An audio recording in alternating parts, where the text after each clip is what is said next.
Hallo, herzlich willkommen. Ich freue mich, euch wieder zu einer gemeinsamen Stickzeit begrüßen zu dürfen.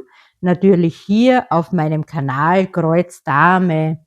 Aktuell sind wir bei Stickzeit Nummer 47. Ich möchte heute am Black Hat sticken und euch ein bisschen dabei mitnehmen. Das Stickkit habe ich im Rahmen einer Kooperation mit dem Shop Painting Fairy Cross Stitch erhalten und das Motiv hat nur 9 einfache Farben und 7 Mischfarben, also insgesamt 16 verschiedene Farbtöne. Es wird 260 Stiche hoch und 200 Stiche breit und ich sticke es auf einen 16 Count AIDA, natürlich ein Vordruck. Gestartet habe ich es im Mai dieses Jahres und ich zeige euch jetzt, wie weit ich beim letzten Monatsupdate gekommen bin und ihr seht das jetzt eingeblendet. Und ja, wie üblich gestartet in der linken oberen Ecke und habe da insgesamt 1700 Kreuze gestickt. Also das, was ihr hier seht, sind 1700 Kreuze. Aber mittlerweile habe ich natürlich daran weiter gestickt, denn ich habe es mir ja dieses Monat wieder erdreht mit dem Glücksrad und jetzt sieht es so aus. Und wie ihr seht, es ist doch einiges dazugekommen. Also hier, man kann hier erkennen, ich stich hier den Hutrand oder besser gesagt die Hutkrempe ist das. Ja, und so sieht das aus. Und jetzt bin ich aktuell bei 3000 Kreuzen. Also das sind 3000 Kreuze, das ihr hier seht. Ja, ich sticke wie üblich in den 100er Kästchen mit bakenden Fäden und das heißt, wir werden hier in diesem Bereich weiter sticken. Ja, dann bereite ich alles vor und wir sehen uns dann gleich in der Nahansicht. Bis gleich! Und da bin ich auch schon wieder zurück, nach nur einer Sekunde. Ja, der Stickrahmen ist nun eingespannt am Tischstickständer. Ich habe auch schon die ersten Kreuze gesetzt. Also ihr seht schon, der Faden ist auch schon eingefädelt. Und dann können wir auch gleich loslegen, würde ich sagen. Ich zeige euch aber noch ganz kurz vorher die Garnkarte. Da gibt's ja nur eine Garnkarte, da es ja nur sehr wenige Farben sind. Und zwar natürlich eine Kunststoff-Garnkarte in Lila. Und ihr seht hier links die Farben, die einzelnen. Also das sind 9 verschiedene Farben. Und auf der rechten Seite habe ich mir die Mischfäden notiert, also dass ich hier auch die Reste der Mischfäden einhängen kann. Und ganz unten an der Garnkarte habe ich mir nochmal die einzelnen Farbnummern notiert, dass ich auch hier die Restefäden einhängen kann. Ganz einfach, weil hier so viel an Fäden eingehängt sind, dass dann die Restefäden gar keinen Platz haben. Und dann dachte ich mir, ja, dann hänge ich sie ganz einfach hier unten rein. Ja, von Schwarz haben wir ganz, ganz wenig. Wie ihr seht, ist hier nur ein Strang. Das liegt aber daran, dass noch extra sehr viel Schwarz dabei ist. Das zeige ich euch. Und ihr seht hier ein ganzes Bündel an Schwarz und die Fäden sind schon geschnitten und zwar in 1 Meter Länge. Das ist ja optimal, denn ich verwende ja immer einen Faden und nehme den doppelt, denn bei 16 Count sticke ich mit 2 Fäden. Also auch perfekt. Ja, und dann würde ich sagen, wir legen auch schon los. Ich habe mir hier die nicht benötigten Fäden nach oben geklipst, wieder mit meiner Haarklammer und an den magnetischen Kabeln befestigt. Und auch hier die bereits gestickten Fäden, hier auf der linken unteren Seite, habe ich unten befestigt, auch wieder mit so einem Haarclips und wieder am magnetischen Kabel. Ja, dann starten wir mit dem ja, roten Kreis. Das ist die Farbnummer 318. Ich werde nur den Fokus fixieren. Ja, leider wackelt es ein bisschen, denn ich habe den Stoff leider nicht so gut eingespannt hier am Tisch. Entschuldigt, ich musste mich nur kurz konzentrieren, weil ich mir gerade überlegt habe, welchen Weg ich jetzt gehe, aber ich sticke jetzt zuerst nach oben diese roten Kreis. Ja, so viel gibt's da ja nicht mehr zu sticken. Der Faden ist schon sehr kurz. Ja, ich sticke sehr gerne an diesem Motiv. Also ich habe mich wirklich gefreut, dass ich es mir wieder mit dem Glücksrad erdreht habe. Und so wie ich gehört habe von einigen lieben Zuschauern, kommt das auch bei euch recht gut an. Und auch ihr seht sehr gerne den Black Hat. Das freut mich natürlich umso mehr. Und auch eine liebe Zuschauerin hat sich dieses Motiv gekauft und stickt schon sehr fleißig daran. Sie hat weiter eher nach rechts gestickt, also ich sticke ja hier weiter nach unten und sie hat eher nach rechts gestickt. Also soweit ich jetzt gesehen habe am Foto, ist der obere Teil, glaube ich, des Hutes schon fertig oder zumindest schon fast fertig. Also sie hat schon wirklich deutliche Fortschritte daran gemacht und es sieht schon wirklich, wirklich, wirklich toll aus bei ihr. Aber es ist ja auch ein wirklich schönes Motiv, der Black Hat. Ja, insgesamt schon dieses Monat 1300 Kreuze daran gestickt. Aber ich sollte ja auch noch an meinen anderen erdrehten Projekten sticken. Tatsächlich fehlen mir noch immer 2 Projekte, die ich noch gar nicht in der Hand hatte. Also die muss ich dann auch mal weiter sticken. Denn die Zeit verfliegt sehr rasch und dann ist auch, so schnell kann man gar nicht schauen, auch schon wieder Monatsende. So, ich werde den Restefaden abschneiden. So, und wir nehmen den nächsten Faden. Auch hier habe ich einen gebarkten und wieder nur einen kleinen kurzen Faden.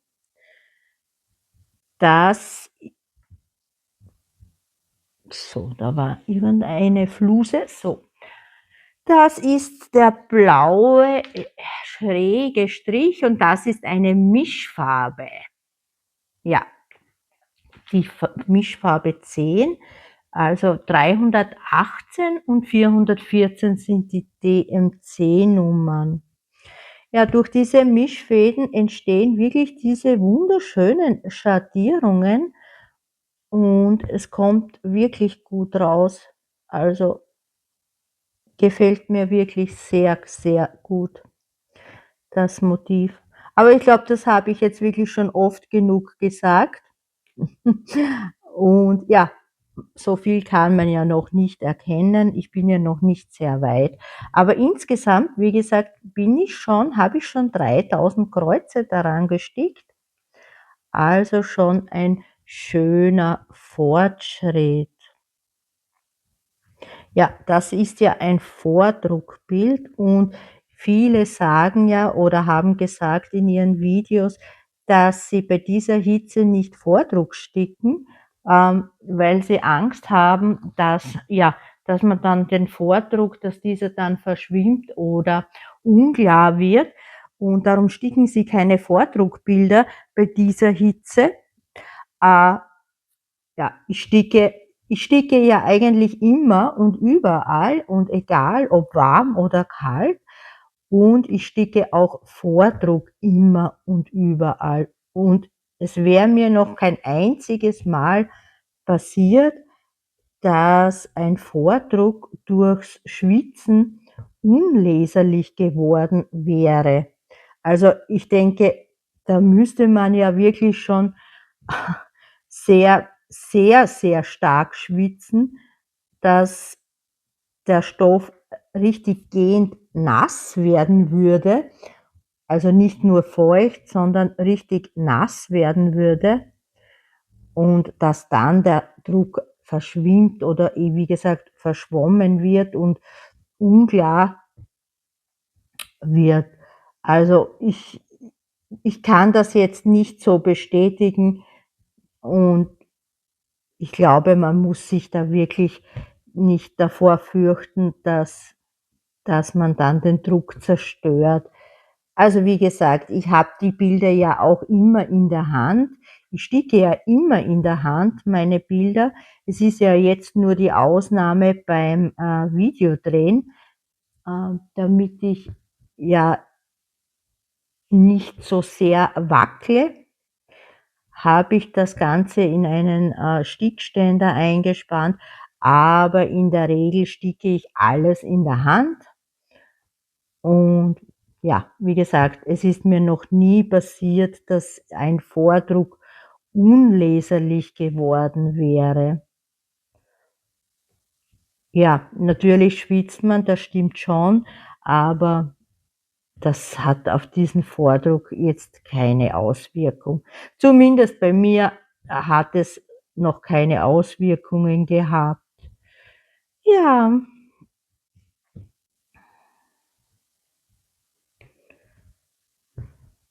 Also wie ihr seht, trotz der Hitze habe ich einiges daran gestickt. Also ich glaube, ich kann mich selbst zu den Hardcore-Stickern zählen, denn ja, bei Wind und Wetter, egal ob Hitze oder Kälte, ich sticke eigentlich immer, und ich sticke auch tatsächlich jeden Tag. Also da müsste, ich weiß nicht, was passieren, dass ich nicht sticke, denn ich sticke auch, wenn ich abends nach einem 12-Stunden-Dienst nach Hause komme, auch dann sticke ich. Natürlich weniger, als wenn ich einen freien Tag habe. Aber ja, ich sticke, wie gesagt, immer und überall. Also Stickflaute kenne ich jetzt überhaupt nicht. Also ja, ich glaube, das geht schon seit Jahren so, und Stickprojekte kommen auch immer mit in den Urlaub, denn ja, wäre ja unmöglich, dass ich dann nicht sticken würde. Also ja, Hardcore-Sticker würde ich sagen. So, ich trinke nur einen Schluck und dann geht's schon weiter.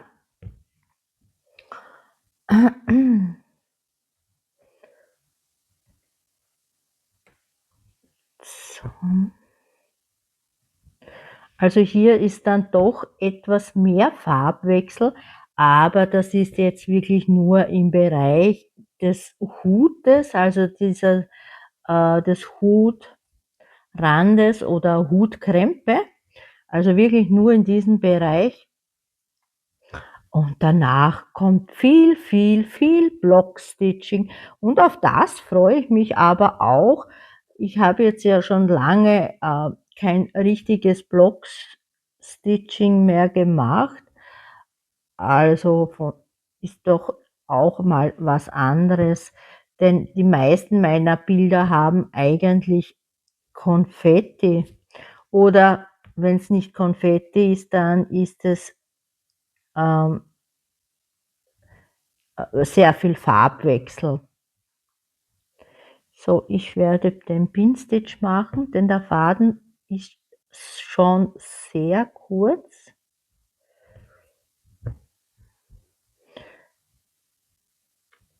Ja, heute mal zur Abwechslung wieder ein Video, entschuldigt, es wackelt leider sehr, ein Video bei Tageslicht, denn heute schaffe ich es endlich mal auch am Tag zu sticken. Die letzten Male waren ja leider immer Aufnahme, wenn es schon dunkel war. Also da ist ja dann das Licht nicht so gut, aber ich hoffe, ihr konntet trotzdem ein bisschen mitschauen.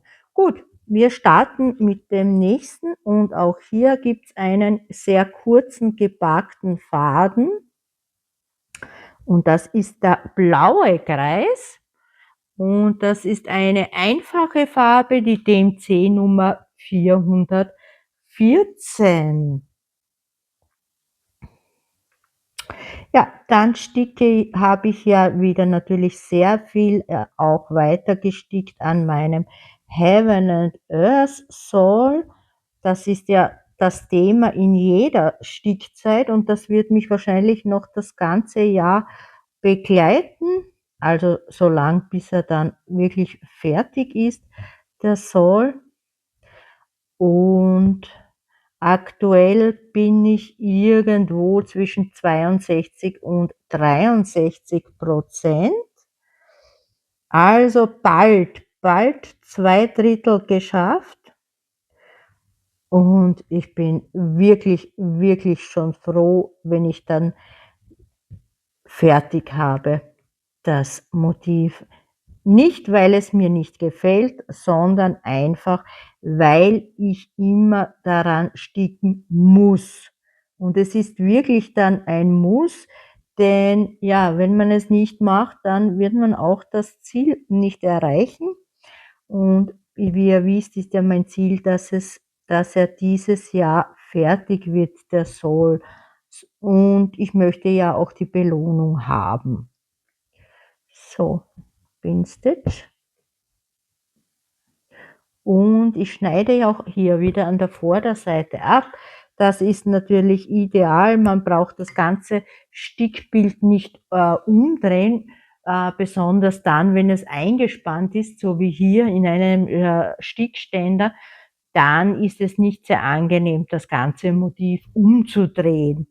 Ja, nächstes Symbol, das X. Ein dunkelblaues X.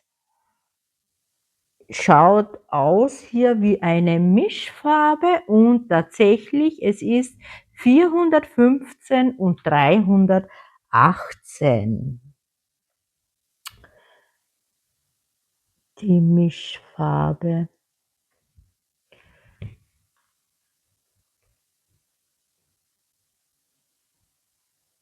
So. Ja, jetzt habe ich mir auch schon Gedanken gemacht. Ich weiß, es ist zwar noch einiges an Zeit, aber ich habe mir Gedanken gemacht, was ich dann eigentlich nach dem Soul machen möchte. Also der nächste Soul kommt auf keinen Fall in Frage. Also der Soul für 2027, da werde ich auf keinen Fall daran mitmachen. Aber ich habe mir natürlich Gedanken gemacht, was ich machen könnte.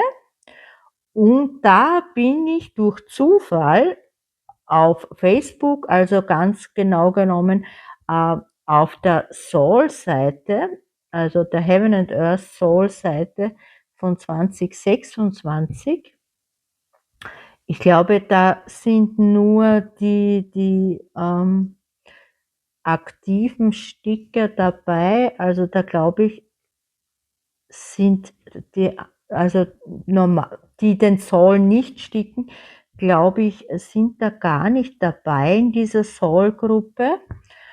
Jedenfalls habe ich in dieser Gruppe gesehen, eine Teilnehmerin oder Teilnehmer, aber ich vermute, es war eine sie, die stickt an dem Schiff, das heißt ja The Battle, das Schiff, und sie hat also ein Foto gepostet und möchte, also sie hat das Motiv jetzt im Schachbrettmuster gestickt. Also ihr wisst schon, so abwechselnd. Also ein Feld gestickt, ein Feld freigelassen und das so abwechselnd, also Schachbrettmuster.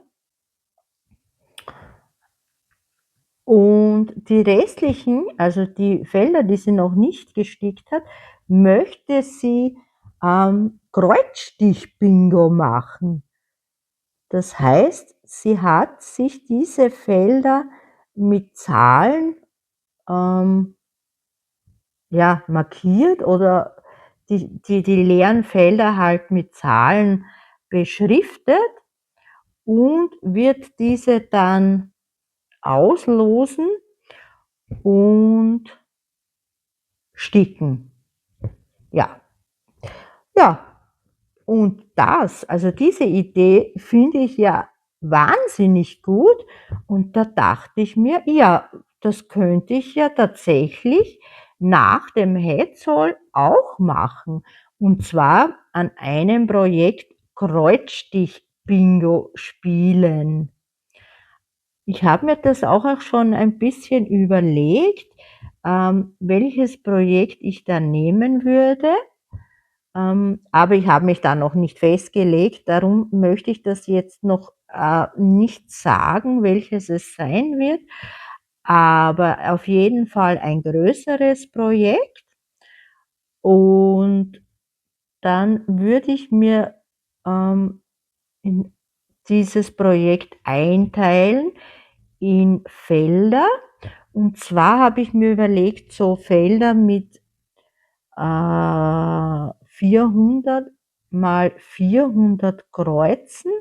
Das heißt, das wäre dann so ein Quadrat mit 1600 Kreuzen. Und das Ganze dann natürlich verteilt über das ganze Bild, also nummeriert diese Felder. Und dann würde ich mir mit einem Glücksrad die Felder erspielen und dann, ja, äh, genau dieses Feld dann sticken.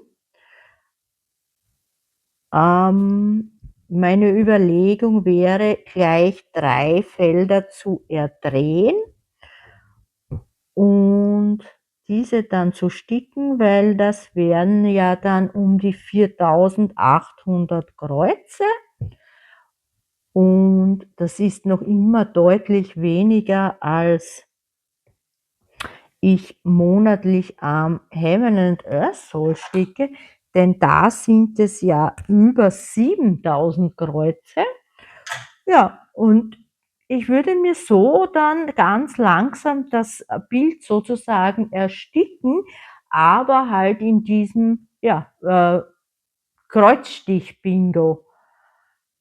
Also ja, ich finde die Idee sehr gut, aber mich würde ja auch interessieren, was haltet ihr davon, von Kreuzstich-Bingo? Also ich hoffe, ihr habt verstanden, wie ich das meine. Ihr kennt es vielleicht auch vom Diamond Painting. Da teilt man sich ja auch das ganze Bild in verschiedene Kästchen ein.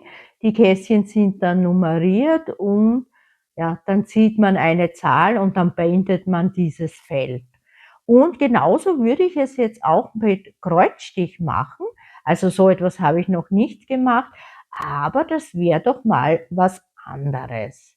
Ich habe ja einige große Bilder, die habe ich noch nicht gestartet und die würde ich dann starten, ja, sobald der Heaven and Earth Soul fertig ist oder zumindest, sage ich mal, fast fertig ist und ein Ende in Sicht ist, dann würde ich mit diesem Kreuzstich-Bingo starten. So, ich suche mir nur ganz kurz die nächste Farbe raus und das ist die 415. Das sind diese blauen Kästchen. 415. Ah, da habe ich schon etwa einen Faden. Da werden wir nach unten sticken. Ja, das wäre meine Überlegung, denn ja, ich habe es euch ja schon öfters gesagt, ich mag die Abwechslung und ich möchte auch meinen Kanal abwechslungsreich gestalten und das wäre doch mal was anderes. Ein Kreuzstich-Bingo. Also es gibt ja dieses äh, Whip and Go, glaube ich, heißt das, wo man sich auch eine Zahl erdreht und die Zahl ist immer ein bestimmtes Projekt und das wird dann gestickt. Aber so etwas möchte ich nicht machen, sondern wie gesagt, ich würde mir mein Kreuzstichbild in diese Felder einteilen und mir dann diese Nummern der Felder erspielen und dann genau dieses Kästchen sticken. Und ein Kästchen könnte ich mir vorstellen, dass es wie gesagt 400 mal 400 Kreuze groß ist. Ja. Also schreibt mir gern mal in den Kommentaren, was ihr davon haltet, ob ihr so etwas lustig, interessant findet oder ihr könnt ihr mir auch gerne schreiben, wenn ihr das für Blödsinn hält.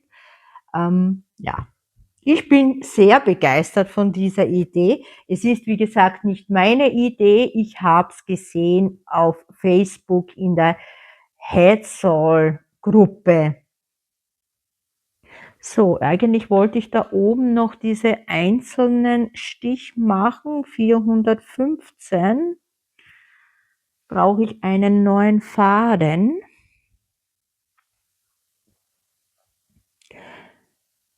Ja, ich hätte jetzt schon Lust, dieses Kreuzstich-Bingo zu spielen, aber das kann man dann wirklich nur, glaube ich, wenn man ein Fokusprojekt hat. Und aktuell ist ja mein Fokusprojekt der Soul und der muss fertig werden. Und jetzt am Soul möchte ich kein Kreuzstich-Bingo mehr spielen, sondern den wirklich nur, sage ich mal, runtersticken, dass er auch fertig wird bis Ende des Jahres. Ich würde, wie gesagt, ein komplett neues Bild starten, natürlich ein etwas größeres Bild, dass es auch ein bisschen länger braucht. Und dann, je nachdem, wie gut ich vorankomme, ja, ein Feld erdrehen oder ja, ich würde mir 3 Felder erdrehen pro Monat. Das dürfte sich dann auch locker ausgehen und trotzdem würden auch meine anderen erspielten Projekte noch genug Fortschritt bekommen. Denn jetzt sticke ich, wie gesagt, auch über 7000 Kreuze nur am Soul jedes Monat. So. Dann gebe ich den Faden auf die Garnkarte.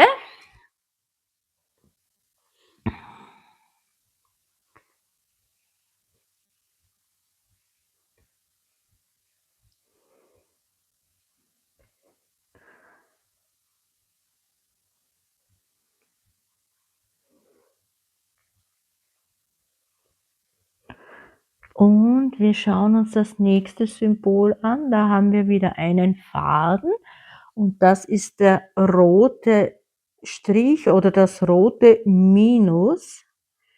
Und das sieht nach einer Mischfarbe aus, denn der Faden ist sehr lang und ja, die Fäden sind ja alle 1 Meter und bei Mischfäden kann man die ja nicht doppelt nehmen. Darum bleibt der Faden 1 Meter lang. Und ja, was ist das für eine Mischfarbe? Das ist die Farbe 414 und 317.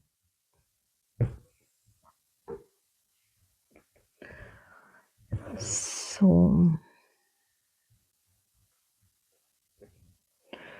Ja, ich würde mir da auch einen Plan zeichnen für das Kreuzstich-Bingo. wo ich mir die Felder einteile und dann auch immer abstreiche, wenn ich sie gestickt habe. Und ja, die Zahlen würde ich mir auch mit einem Glücksrad, mit dem Zufallsgenerator erdrehen und erspielen. Und auch so würde langsam dann ein Bild entstehen.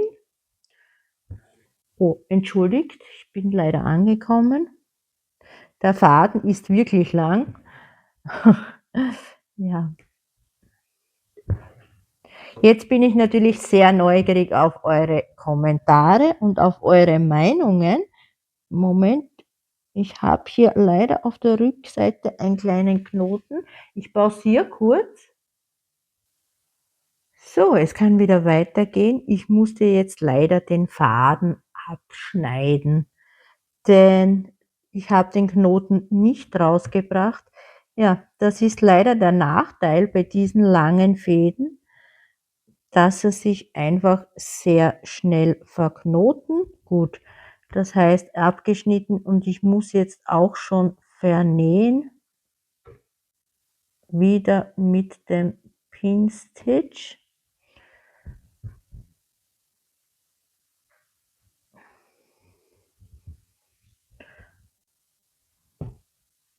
Ja, dann warte ich noch auf mein Paket, das ich mir bestellt habe bei Painting Fairy.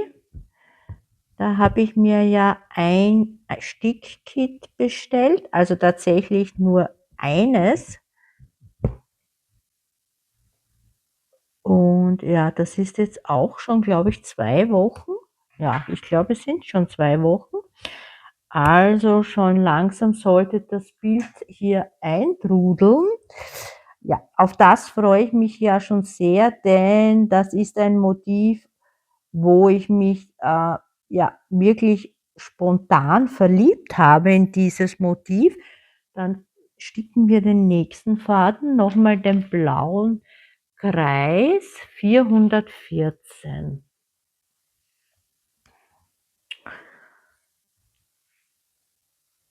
Und ja, ihr seht natürlich dann das Bild in einem Unboxing. Vielleicht, also es ist ein größeres Bild, eigentlich auch wieder schon ein sehr großes Bild. Und das würde sich ja auch recht gut eignen für das Kreuzstich-Bingo, das ich dann mit euch spielen möchte. Ja, aber ich habe da ja auch noch einige große Projekte, die ich noch nicht angestickt habe. Also mir fällt da ein, zum Beispiel der schlafende Tiger ist ein größeres Projekt. Dann habe ich noch diese Herbstwiesen. Das sind ja auch ein großes Projekt. Oder auch der Vollmond, auch ein großes Projekt. Dann habe ich auch noch The Ambilight. Also das kennt ihr sicher, dieses Cottage, was da ist mit den Bäumen und ich weiß nicht, was noch alles abgebildet ist. Aber Ambilight wird euch sicher ein Begriff sein. Ja, das habe ich auch noch und auch noch nicht angestickt. Hm, ja, da gibt es sicher noch mehrere. Aktuell fällt mir jetzt nichts mehr ein, aber da gibt es sicher noch mehrere große Projekte, die ich in meinem Lager habe. Ja, und wie gesagt, die würden sich perfekt eignen für das Kreuzstich-Bingo. Natürlich würde ich nur eines davon nehmen für das Kreuzstich-Bingo und das wäre dann auch sowas wie dann mein Fokusprojekt und die anderen würde ich dann einfach weiter in der Rotation laufen lassen, also wieder mit dem Zufallsgenerator, mit dem Glücksrad eher drehen. Ja, so könnte ich mir das vorstellen für die Zukunft. Aber ja, zuerst muss der Soll fertig sein und dann könnte ich das starten. Also so wie ich jetzt mir denke, werde ich es auch auf jeden Fall starten. Aber wie gesagt, mich würde noch interessieren, was ihr dazu sagt. Schreibt mir das gerne in die Kommentare, ob ihr so etwas gut findet oder nicht gut findet.